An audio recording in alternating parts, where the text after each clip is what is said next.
For mine, I did the just plain awful. We'll start from the bottom and go up again, like you did.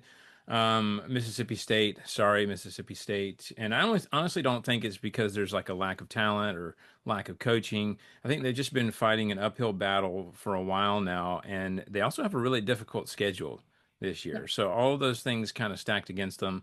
I think they're still going to be kind of struggling to get out of that cellar there. Dog water, Auburn, because they've had that revolving door at quarterback, and once again, they're hoping a new guy will help them out in Jackson Arnold. So we'll see how that goes. I have Arkansas in that same category because they just had horrible ball security, and Taylon Green is back once again. So there will be consistency, but maybe we don't want everything to be consistent from last year. So hopefully he's figured out kind of how to protect that ball a little bit better, along with everyone else as well, because it was really a struggle across the board. Um, and then Kentucky, because as we've always said, it's hard to recruit there. Their 8 season bowl streak ended last year, and they've had to dip into the portal to get none other than Zach Calzada. You guys remember him? Auburn, And right?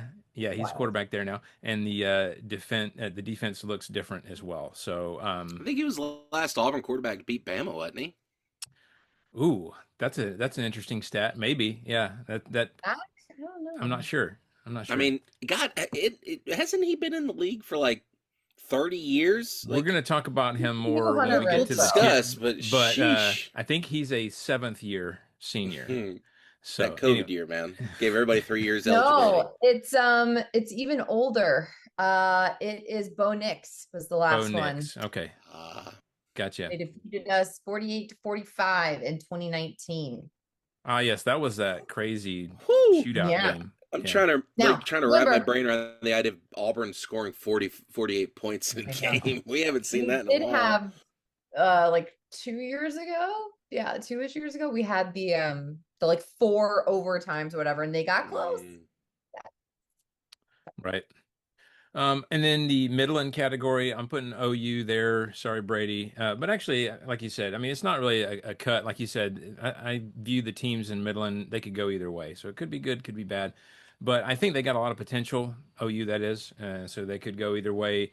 I'm putting Florida there as well because DJ Lagway is a beast, but are the pieces in place around him for the whole team to succeed?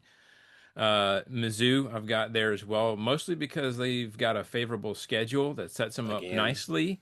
However, that might end up just being a paper tiger yet again. So we'll see how that works. Yeah, I know they're the Tigers. I get it.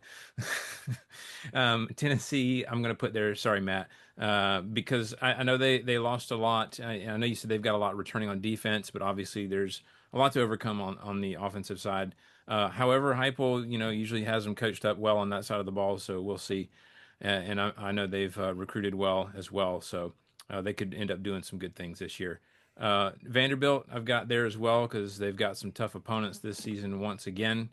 I think they're a good team, but it's just going to be challenging for them. South Carolina is much like Florida in the sense that Lenora Sellers is an incredible athlete, but we'll see who steps up around him. And then I've got Ole Miss rounding out that category for Midland because they just lost so much in the offseason and have got a lot to prove. So um, for the contenders, LSU, they're looking good. Nussmeier's looking to end his collegiate career on a high.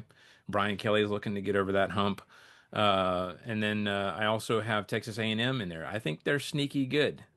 I know that they, as well as many of these teams, lost a lot in the offseason, but Marcel Reed is back. He's dynamic, and Coach Elko has them going in the right direction. So I kind of, I last year you'd say they were a dark horse. This year, everybody knows they're there. It's just, are they going to kind of continue to trend in the right direction?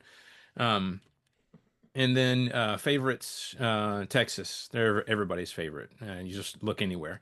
Preseason Um, number 1 for like the first time in what, 30 years or a something long like that? time, yeah. But I think their odds to win the national championship, I think, is the highest. Arch Manning's the highest odds to win the Heisman. They're favorite across the board. So Georgia still is going to be elite, so I'm going to put them up there. A lot to prove. Gunnar Stockton's got some shoes to fill. I don't know if I'd say big shoes to fill or good shoes to fill, but just shoes to fill. Some golem shaped shoes. Yeah, and then Uh, yeah, and then I'm going to put Alabama there too, just because until they show me that they are going away, like for a long time, I'm going to put them up there because again, they're recruiting well, and they've still got some elite talent there. So, as you said, Matt, the Jimmies and Joes they've got. So, I'm going to put them there for now.